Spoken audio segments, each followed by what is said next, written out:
에베소서는 6장으로 되어 있는데요. 에베소서 하니까 에베소서 지역이 어디인지는 아시지요? 터키 지역. 트르기에라나 요즘 그래가지고 좀 헷갈리지만 터키 지역이에요. 헬라어 원전의 제목은 에페시우스. 제목이 에페시우스, 그러니까 에베소인들에게 이 편지예요.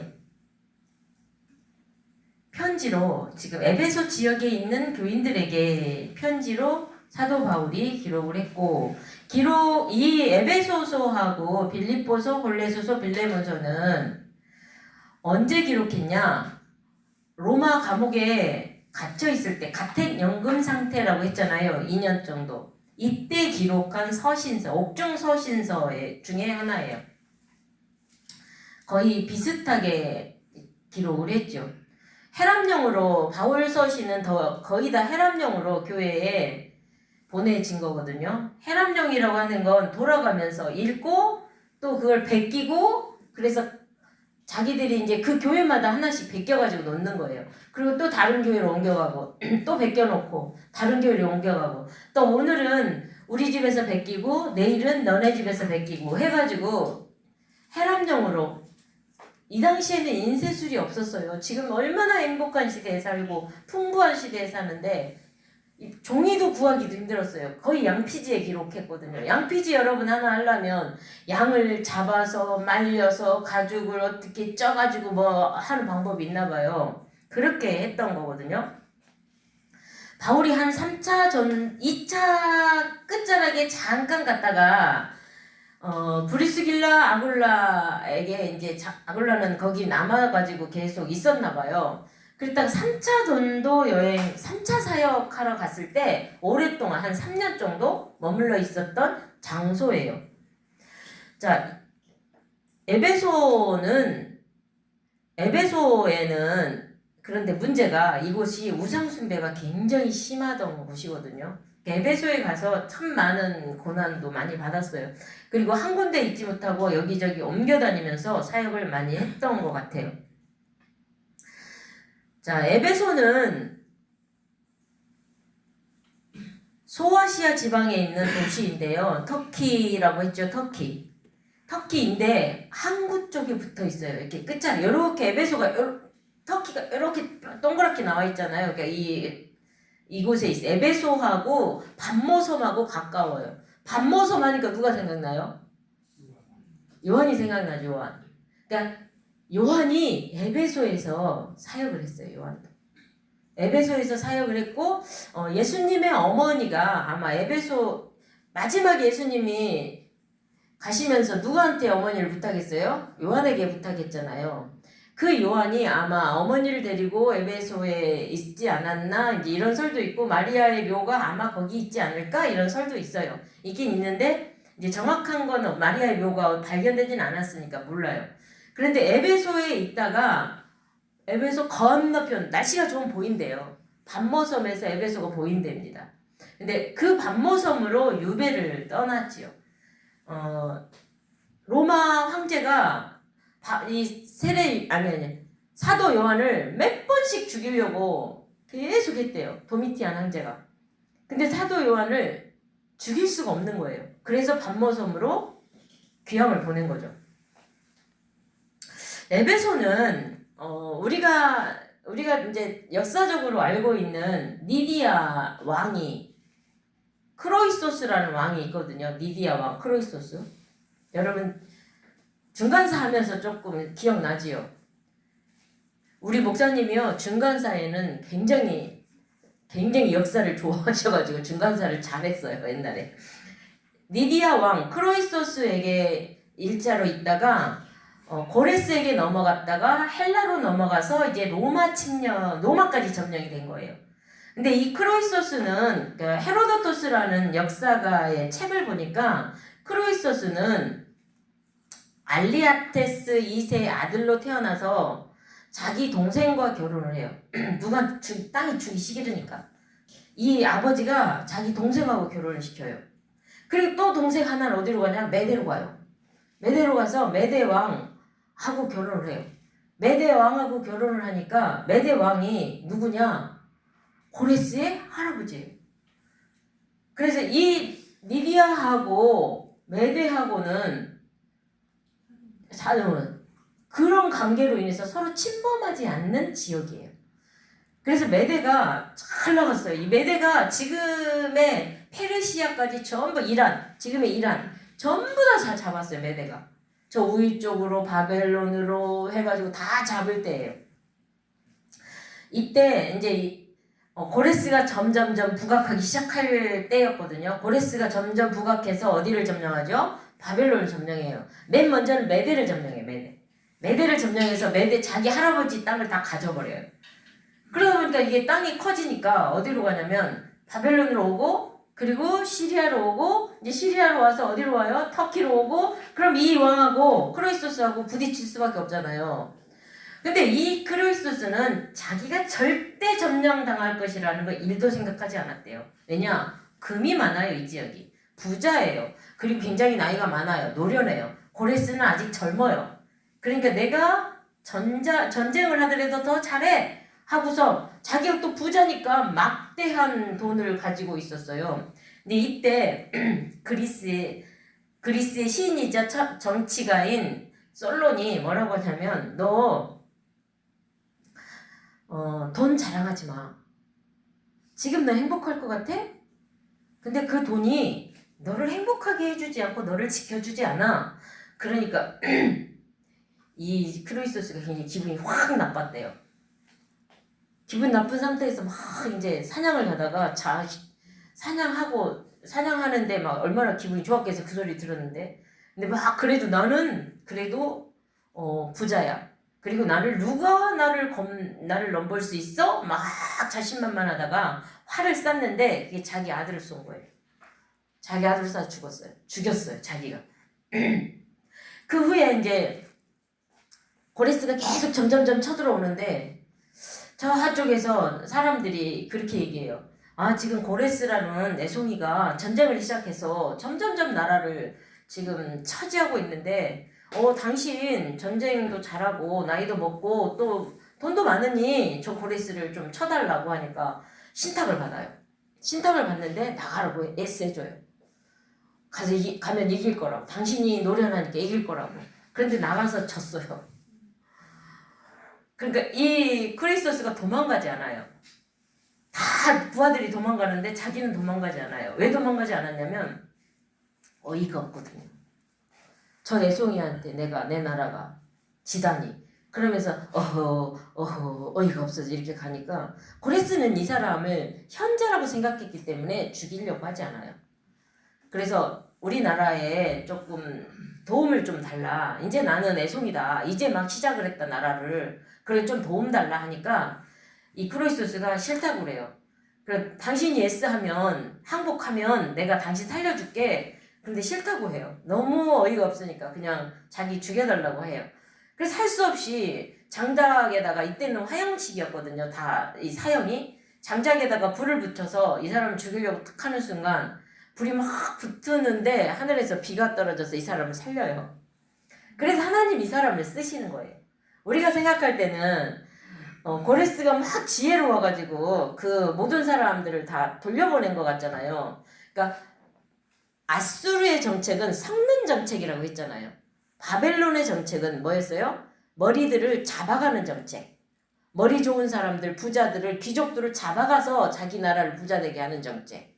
그런데 페르시아 정책은 자기들 속국들, 바벨론이 잡아다 놓은 그 속국들을 풀어주는 정책을 썼거든요. 본국으로 돌려주는 정책을 썼어요. 근데 우리가 생각할 때는 하나님이 돌려줬다고 생각하지만 하나님이 사람을 써요. 반드시.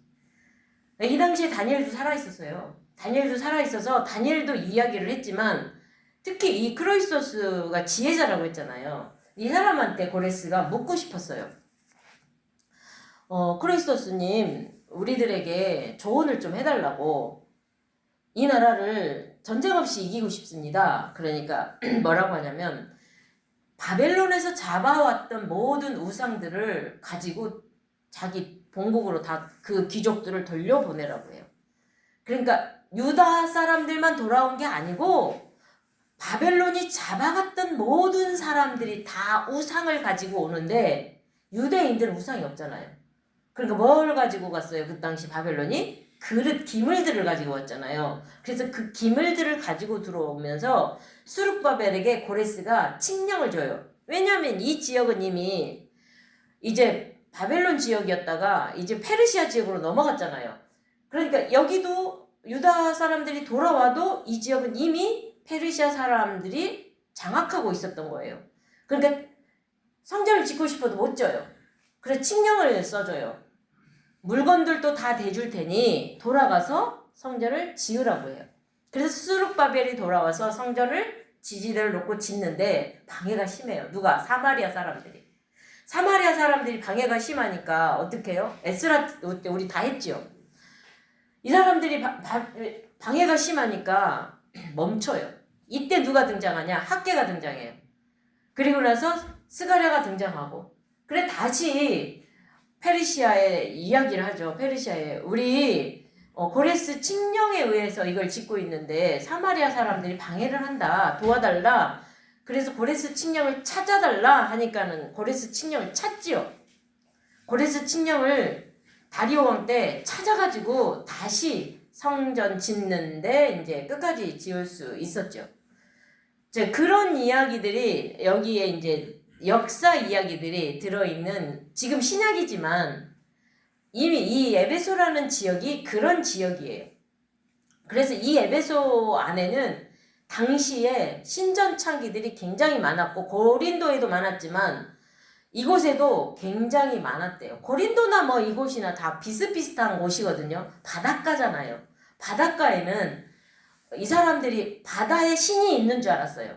바다에 신이 따로 있는 줄 알고 바다를 나갈 때 날씨를 모르잖아요. 지금 날씨를 알지만. 그리고 그때는 배가 안 튼튼하잖아요. 그래서 만약에 이 물건을 다 싣고 나가다 자초돼서 굉장히 많은 배들이 거기에 수장되는 경우가 많으니까 바다의 신 노여움 사지 않으려고 엄청 그 바닷가에 신들이 많아요. 근데 또 뱃사람들이 정박을 하잖아요. 거기에서. 정박을 하면 물건을 팔기도 하고 물건을 실어 놔두니까 내놓기도 하고 또 실어서 가잖아요. 그러니까 조금 머물거든요. 머무는데 이 사람들이 뱃사람들의 돈을 이제 뺏어야 되잖아요. 무엇을 해서라도 돈을 취해야 되잖아요. 그래서 여자들, 창기들이 굉장히 많았다고 해요.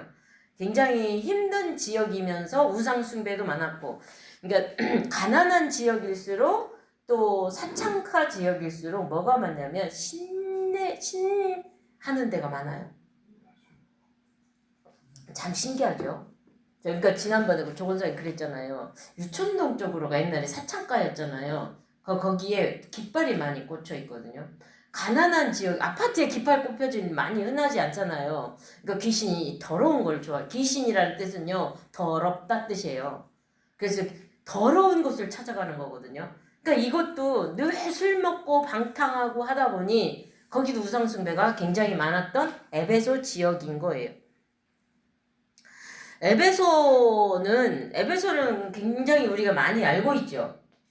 에베소에 이제 브리스길라 아굴라하고 2차 전도 여행 중에 고린도에서 잠시 에베소를 머물면서 바울은 돌아와요. 예루살렘으로 돌아오는데 브리스길라 아굴라는 이곳에 남아서 전도를 했던 것 같아요.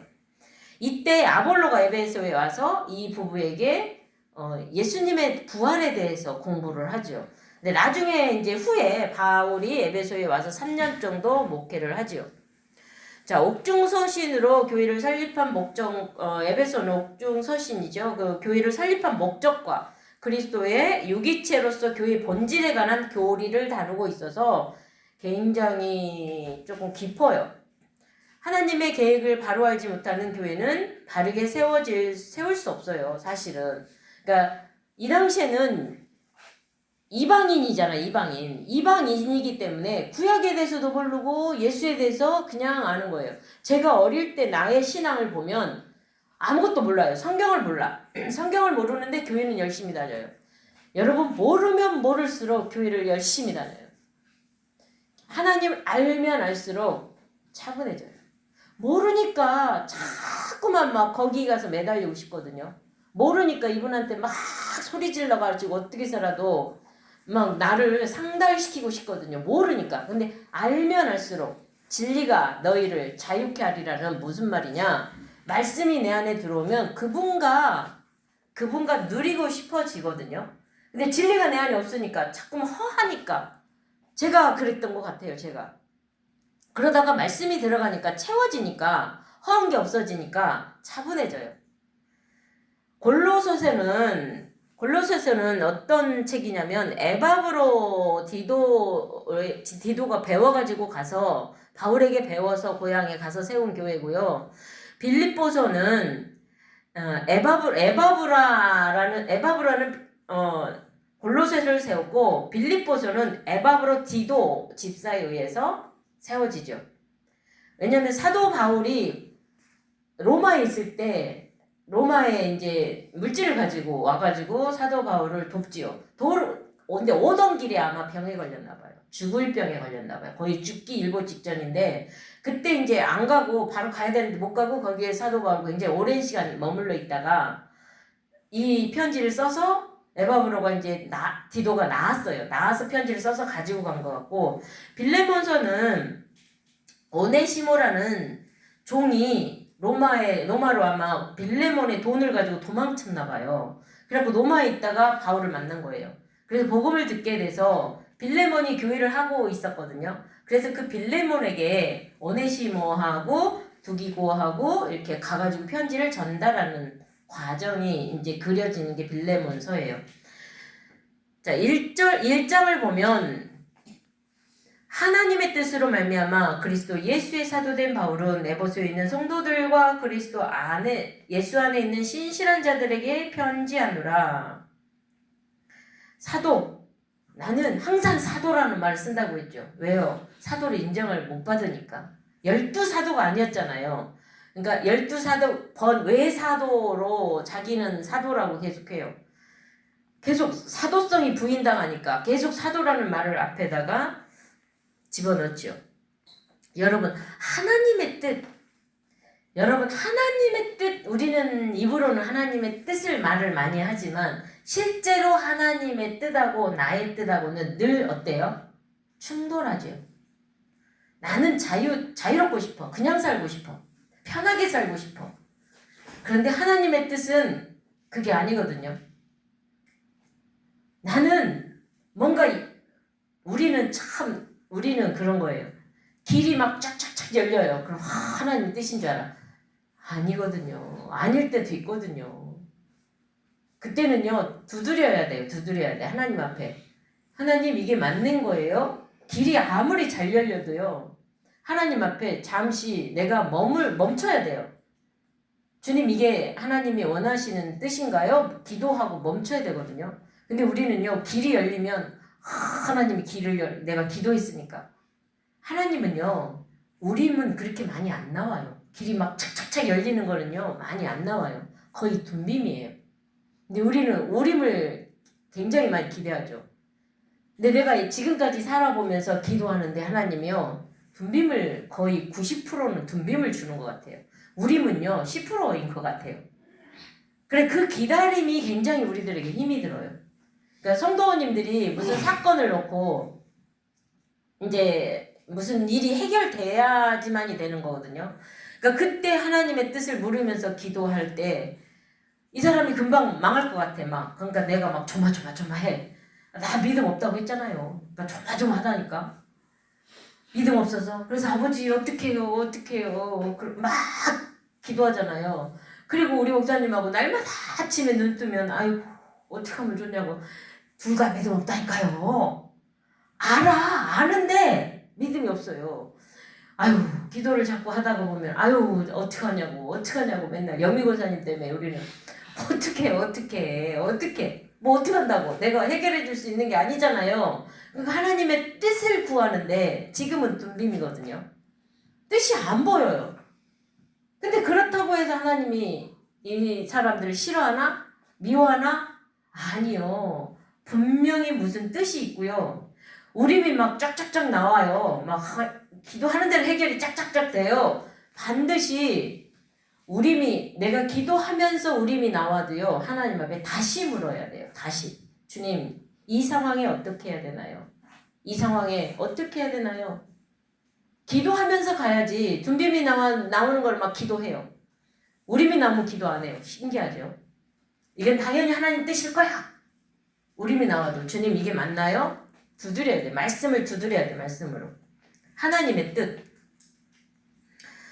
여기에는 에베소에서 아마 석 달 동안 회당에서 복음을 유대인들을 위해서 복음을 전하다가 쫓겨난 것 같아요. 그래서 두란노소원으로 자리를 옮겨서 2년 정도 아마 설교를 한 것 같아요. 자, 교회가 바르게 성장하는 시기에는요, 반드시 핍박이 있어요. 반드시. 저희가 이렇게 말씀 사역하잖아요. 말씀 사역하는데 여러분 막 말씀 사역하면 모두가 다 와가지고 막 배우고 싶잖아요. 제가 이번에 중국 지부 갔잖아요. 갔는데 이제 몇십 명이 앉아있는데 내가 성경을 연구했다, 자료를 주겠다 하니까 환호했어요. 근데 나는 알아요. 아무리 환호해도 신학교를 나오고 공부를 많이 했어도 성경을 공부할 사람이 몇 명 없다는 거 알아요. 못한다는 걸 알아요. 왜? 이게 그렇게 만만한 게 아니거든요. 공부를 직접 한 절 한 절 내가 66권을 한다? 엄청난 시간이 소요되거든요. 그러니까 20년 가까운 시간에 농축이 되어서 연구를 해놨기 때문에 이걸 갖다 읽기만 해도 되는데 이 읽는 시간이 잘 안 된다니까요. 그러니까 이거를 읽는 시간을 몇 년을 투자를 해야 되는데 이 투자하기는 싫고 바로 사용할 수 있는 줄 알더라고요. 그래서 안 돼요. 바로 사용 못 해요. 하나님의 언어잖아요. 하나님의 언어인데 신의 언어거든요. 신이 인간에게 하신 말씀이거든요. 이걸 어떻게 금방 돼요? 쉽지 않아요. 그러다 보니 올바르게 성장하는 과정에는요, 부흥이 빨리 오지 않아요. 그러니까 인정하지 않아요. 박해가 있어요. 항상. 사도 바울이 요구하는 그 사역에는, 사도 바울이 전하는 이 복음에는 뭐가 들어있냐? 핍박이 들어있거든요. 사도 바울은 늘 몸으로 달고 살았어요. 고난을. 손가락질 당하고. 자, 여기에 제가 그 밑에 자료 했죠. 에베소 아데미 여신이 있던 곳. 수많은 여사제들이 종사하다가 밤에는 몸을 파는 일을 했다. 여사제들이 밤에는 돈이 없잖아요. 그러니까 몸 파는 일을 했대요. 다이아나라는 여신상이 세워져 있었대요. 425큐피트는 몇 미터예요? 저 모르는데. 몇 미터인 거예요? 한번 좀 쳐보세요. 이걸 안 해놨네요. 신전 안에는요, 수백 명의 종교의식으로 여기에는 남자들이, 여자들이 섞여 있는 곳이에요, 이곳이. 그리고 또 신전 주위에는 헬라 철학과 관련된 세속적인 진리를 논하는 사람들로 가득, 변론자들, 막 이 사람들이 가득 차 있었대요. 이때 데메드리오라는 사람이 우상을 팔았어요. 우상을 팔았는데 사도 바울이 오면서 뭐 안 팔리는 거예요. 많은 사람들이 우상 앞에 안 가는 거예요. 29.54m 120 9.54 미터예요? 그럼 엄청 큰 거네. 130 정도 되나 보네. 130m. 그냥 130이라고 해야 되겠네.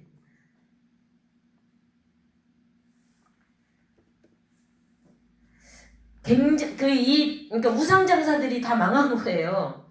그 사도 바울이, 그러니까 5월 정도 된대요. 5월에 그 신전 이렇게 세워놓고, 이 신전 세워놓고, 아데미를 이렇게 가슴 되게 막 10몇 개씩 달린 그 여자 신이 있잖아요. 그 신을 팔아요. 왜냐면 이 신은 집에 다산을 가져다 주고 부자가 되는 신이거든요. 이런 신을 파는데 안 팔리는 거예요. 그러니까 사도 바울이 엄청 두들겨 맞아요. 여기에서 또 안 팔린다고. 너 때문에 안 팔린다고. 자, 이런 곳에 교회가 지금 세워진 거예요. 자, 2절에 하나님 우리 아버지와 주 예수 그리스도로부터 은혜와 평강이 너에게 있을지어다. 샬롬이죠. 그냥 샬롬이에요. 그냥 이게 길게 이야기했지만 유대인들에게는요 그냥 샬롬 샬롬 지나가는 사람 샬롬.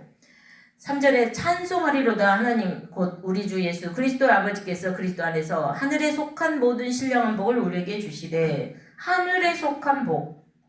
여러분은 이미 하늘에 속한 복을 받은 분들입니다. 4절에 곧 창세전에 그리스도 안에서 우리를 택하사 우리로 사랑 안에서 그 앞에 거룩하고 흠이 없게 하시려고.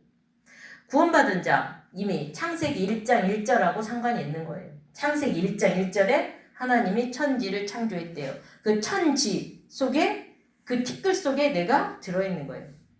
천지 땅, 그 땅에 있는 흙이 지금 곧 우리라고요. 그것과 지금 관련이 있다는 거죠. 그래서 하나님이요 처음부터 아담을 선택했잖아요. 아담을 선택했으면 우리 모두를 선택한 거예요. 우리는 그러니까 중간에 아브라함을 선택하는 이유는 그 속에서 하나님 나라를 세워가는 어떠한 사람을 통한 나라를 만들기 위한 거지. 하나님은 모든 사람을 다 사랑하셔요. 택하사 하나님이 우리를 택하신 이유는 그리스도 안에 부르심이죠. 그래서 5절에 그 기쁘신 뜻대로 우리를 애정하사. 그러니까 어떤 사람 예정을 했다니까 예정한 사람만 교회 다니나? 아니요. 모두 다 예정되어 있어요. 누가 예정되어 있는지도 몰라요. 근데 특별히 하나님이 쓰시는 사람이 말씀으로 끌어가고 사도 바울처럼 쓰시는 경우가 있고 또 교인으로 쓰시는 경우가 있고 하나님이 애정하사 예수 그리스도를 말미암아 자기 아들들이 되게 하셨으니 우리는 하나님의 택하신 자녀들이에요. 이는 그의 사랑하는 자 안에서 우리에게 거저주시는 바 그의 은혜의 영광을 찬송하게 하려 합니다. 구원은 내가 값을 지불한 게 아니라 이미 값이 지불됐어요. 그래서 그냥 거저받는 거예요. 거저받는 거. 그래서 구원은 은혜. 그러면 우리는 그냥 믿기만 하면 돼요. 7절에 우리는 그리스도 안에서 그의 은혜의 풍성함을 따라 그의 피로 말미암아 속량되었대요. 제사함을 받았대요. 이는 8절에 그가 모든 지혜와 총명을 우리에게 넘치게 하사. 인간의 지혜로는 아무리 똑똑한 사람들이 하나님을 몰라요. 알고 싶어 몰라요. 우리가 더 훨씬 똑똑해요. 여러분 자부심 가셔도 돼요. 진짜 많이 배웠다고 해서 하나님 알아지나요? 아니요.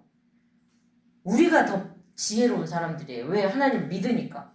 그 사람들은 우리를 바보라고 그래요. 무슨 신을 믿냐고. 자기가 신인 것처럼 행동해요. 어차피 그 사람 안 죽나요? 죽어요. 그러니까 자기가 신이 될 수가 없어요. 그런데 그들은 많이 가졌으니까 자기가 신이라고 해요. 그러나 우리는 말씀을 가졌으니까 지혜가 있는 거예요. 지혜가. 하늘의 지혜를 가지고 사는 거예요. 9절에 그 뜻의 비밀을 우리에게 알렸대요. 누구에게? 우리에게. 그의 기쁘심을 따라 그리스도 안에서 때가 찬 경륜을 위하여 애정하는 것이라. 하나님의 구원 계획은 첫째는 유대인에게요. 두 번째는 그 유대인을 통하여 이방에게 나가는 거였어요. 그래서 한 민족을 선택하신 이유는 그들을 통하여 하나님을 알리려고 한 거예요. 그들을 통하여 하나님 나라가 되게 하시고 하나님 나라를 통하여 그들을 통하여 예수가 오게 하시고 예수를 통하여 전 세계로 복음이 나가게 하시려고. 전 세계를 사랑하시는 게 하나님이 전 세계를 택하신 거예요. 그래서 모두를 택하신 거예요. 그러니까 유대인을 택한 이것은 한 사람을 택하여서 단 이때뿐이에요. 이것뿐이에요. 그러나 나머지 우리들 모두 다 포함되어 있어요. 그 다음에는 이들을 통하여 전 세계로 복음이 확산되게 하게 하시려고. 그러니까 우리를 통하여 지금 말씀을 공부하잖아요. 누군가는 이 일을 해야 되잖아요. 누군가는 이 일을 해서 연구해서 만들어 놨어요. 우리를 통하여 지금 어려워요. 지금 뭔가 안 보여요. 그런데 우리를 통하여 말씀이 한국교회에 뿌리 내리라고. 이 지금 주석 자료 연구해 놓은 게요. 수많은 사람들에게 넘어갔어요. 그럼 누군가는 하겠죠. 어떤 누군가는 하겠죠. 10절에 하늘에 있는 것이나 땅에 있는 것이 다 그리스도 안에서 통일되게 하려 하심이라. 아담의 불순종으로 인해서 인간에게 죄가 들어왔거든요. 그런데 예수 그리스도로 말미암아 이제 그 죄가 언제가 회복이 됐어요. 언제가 해결되었어요. 그래서 이 모든 일을 그의 뜻의 결정대로 일하시는 이의 계획을 따라 우리가 예정을 입어 그 안에서 기업이 되었대요. 하나님의 기업. 우리를, 그러니까 유대인들을 먼저 택하시고 그들을 복음을 전하게 하는 예정을 그들을 통하여서 전 세계로 하나님의 주권이 흘러 들어간대요. 12절에 이는 우리가 그리스도 안에서 전부터 바라던 그의 영광의 찬송이 되게 하려 하십니다. 그리스도 안에서 기업으로 삼으신 성도로 하여금 하나님의 영광의 찬송이 되게 하려 하신대요. 13절에 그 안에서 너희도 진리의 말씀 곧 너희의 구원의 복음을 듣고 그 안에서 또한 믿어 약속의 성령으로 인치심을 받았으니 인치심을 받았다? 도장을 찍은 거예요. 이제 너는 내 거라고 쾅 찍은 거예요. 14절에 이는 우리의 기업의 보증이 되사 그 얻으신 것을 속량하시고 그의 영광을 찬송하게 하려 하심이라. 보증. 이제 우리는 하나님의 자녀로 보증이 딱 됐어요. 하나님의 기업, 물을 자가 되었다고요. 우리가. 15절에 이로 말미암아 주 예수 안에서 너희 믿음과 모든 성도를 향한 사랑을 나도 듣고 에베소 교인들이 믿음 쓰고 사랑한다는 것을 들었대요. 16절에 내가 기도할 때에 기억하며 너희로 말미암아 감사하기를 그치지 아니하고 에베소 교회를 위해서 지금 옥중에 나는 갇혀있지만 기도한대요. 사랑하는 마음으로. 그래서 17절 다 같이 읽어봅시다. 시작. 우리 예수 그리스도의 하나님 영광의 아버지께서 지혜와 계시의 영광을 이루어주셔서 하나님을 알게 하시고 하나님을 안다는 건 어떤 거냐면 내가 인격적으로 그냥 지식으로 조금 아는 게 아니라 인격적으로 친밀하게 안다는 거예요. 친밀하게. 그가 나에게 어떤 고난을 주신다 하더라도 내가 그분을 믿는 거, 떠나지 않는 게 그게 안다는 거예요. 체험을 했다는 거예요. 저분이 나를 미워하지 않아. 내가 너무 고난이 많으면 하나님은 내 기도 안 들어줘? 나를 왜 미워하나 봐? 근데 아니, 어떤 상황이 오더라도 하나님은 나를 미워하지 않아. 하나님 나를 사랑하셔. 그 체험, 그게 안다는 뜻이래요. 18절에 너희 마음의 눈을 밝히사 그의 부르심의 소망이 무엇이며 성도 안에서 그 기업의 영광의 풍성함이 무엇이며 그의 힘의 위력으로 역사하심을 따라 믿는 우리에게 베푸신 능력에 지극히 크심이 어떠한 것을 너희로 알게 하시기를 구하노라. 정말 믿음은요, 체험이 있어야 돼요. 반드시 체험이 있어야 돼요. 여러분 체험이 없잖아요. 그러면 예수를 믿고 가지만 능력이 없어요. 힘이 없어요. 체험이 없으니까. 그래서 어떤 사건 앞에서 내가 기도하고 가라고 하잖아요. 항상. 기도 안 하고 열리잖아요. 기도 안 하는데 막 일이 막 열려. 위험해요.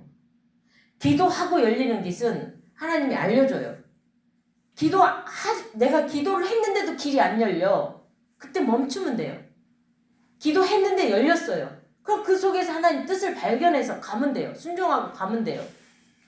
그게 체험이에요. 죽을 만큼 힘들었는데 하나님이 홍해를 갈라주셨잖아요. 그게 체험이라고요. 죽을 만큼 힘들었는데 쓴물이 많은데 단물로 바꿔주시잖아요. 죽을 만큼 힘드는데 물이 없는데 엘림의 물을 발견하게 하시잖아요. 아, 이제 망했구나. 이제 아말렉을 만나서 망했구나 하는데 하나님이 아말렉은 내가 이기게, 내가 저들과 싸울 거야. 너희는 가만히 있으래잖아요. 내가 저들과 영원히 싸울 거라고 하잖아요. 그 가는 곳곳마다 우리들의 불순종, 불신앙이 있더라도 가는 곳곳마다 하나님은요, 우리를 위하여 준비해 놓은 거. 내가 죽을 만큼 힘들었는데, 아, 준비하시는구나. 이게 체험이라니까요. 아, 나 죽이지 않는구나. 홍해 앞에서 이쪽도 못 가고 저쪽도 못 가는데 죽이려고 나를 거기다 집어넣었을까요? 고난은요, 반드시 나에게 체험하라는 거예요. 주님, 이 문제가 왜 왔어요? 이 사건을 왜 저한테 갖다 주신 거예요? 성경을 보니 하나님이 하신다고 하시니 지금 이 사건도 하나님이 해결해 달라고. 하나님 그걸 바라시는 거예요. 그거. 그래서 그 사건을 통해서 눈금 하나, 하나님하고 체험 하나, 눈금 하나 커가는 거예요. 하나님의 역사하심으로 이제 눈이 열리는 거라고요. 20절에 그의 능력이 그리스도 안에서 역사하사 죽은 자 가운데 다시 살리시고 하늘에서 자기의 오른편에 앉히사 그의 능력, 죽은 자도 살리시는 그의 능력, 부활의 그 주님. 21절에 모든 통치와 권세와 능력과 주권과 이 세상뿐 아니라 오는 세상에 일컫는 모든 이름 위에 뛰어나게 하시고 지배권, 소유권이 그에게 있어요. 그럼 우리도 다스려야죠. 이 땅에서.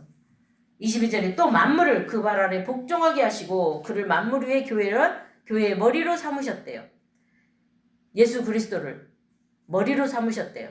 그래서 23절에 교회는 그의 몸이니 만물 안에서 만물을 충만케 하시는 이에 충만함이라. 교회는 그리스도 몸이래요. 그러면 교회가 그리스도의 몸이면 건물이 몸이 아니라 성도가, 우리 각 성도가 그리스도의 몸으로 이 교회들이 주님 안에서 만들어져 가야 된다는 거예요. 잠시 쉬었다 할게요.